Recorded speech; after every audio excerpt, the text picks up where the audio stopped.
Bonsoir à tous, on démarre ce journal du Mercato du côté de Lille avec la succession de Christophe Galtier qui pose question. Les noms de Laurent Blanc, de Patrick Vieira en passant par Lucien Fabre ont été évoqués et d'après nos informations, un autre profil est également annoncé. Il s'agit de Claudio Ranieri, le technicien transalpin connaît bien la L1 après avoir coaché Monaco et Nantes. Et toujours chez les Dogs, le club champion de France serait déterminé à récupérer Yacine Adli des Girondins de Bordeaux. En effet, d'après nos informations, son profil plaît beaucoup à la direction lilloise. Olivier Létang est même entré en contact avec l'entourage du joueur. D'autres écuries européennes sont aussi sur le coup et le club au scapulaire ne devrait pas retenir Adli, surtout en cas de belle offre. Ça bouge aussi à Paris, selon nos informations, le PSG a transmis une première offre de 50 millions d'euros à l'Inter pour Achraf Hakimi, mais les Nerazzurri sont en grande difficulté financière et en demandent plus. On apprend ainsi ce lundi que le club milanais demanderait pas moins de 80 millions d'euros pour laisser filer son latéral.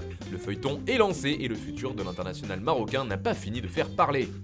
On part maintenant en Catalogne avec le Barça qui lance sa révolution cet été, ça bouge dans tous les sens. Et on commence du côté des arrivées avec Sergio Agüero qui passait sa visite médicale ce lundi. Le Kun arrive libre de Manchester City et vient de signer officiellement avec Barcelone.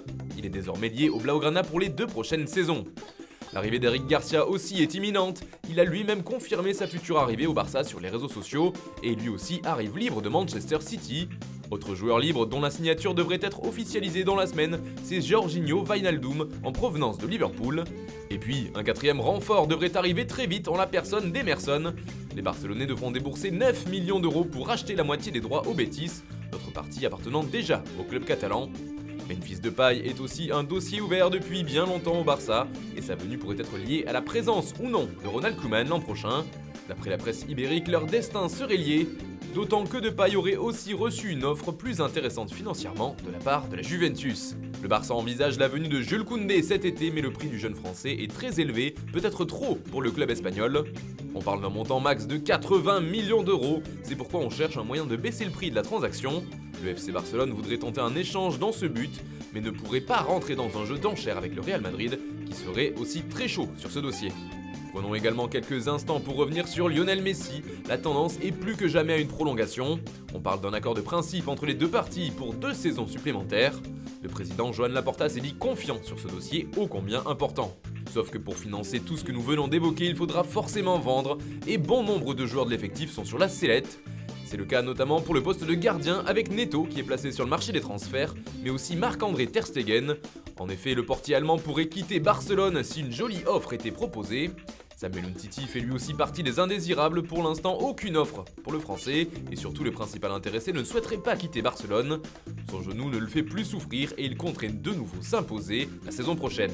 Junior Firpo, déjà annoncé sur le départ cet hiver, est toujours sur cette liste des indésirables, mais d'autres joueurs sont concernés par un possible départ, dont des tauliers du vestiaire.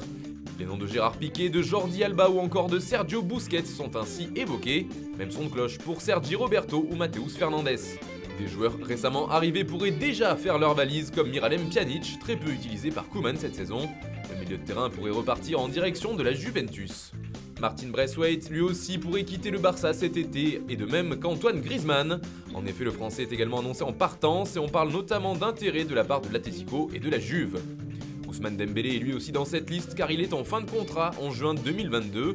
Le Barça a une position claire et veut le prolonger, mais si celui-ci continue de jouer la montre, il devra partir cet été, sinon il sera bloqué sur le banc pour la dernière année de son contrat à Barcelone.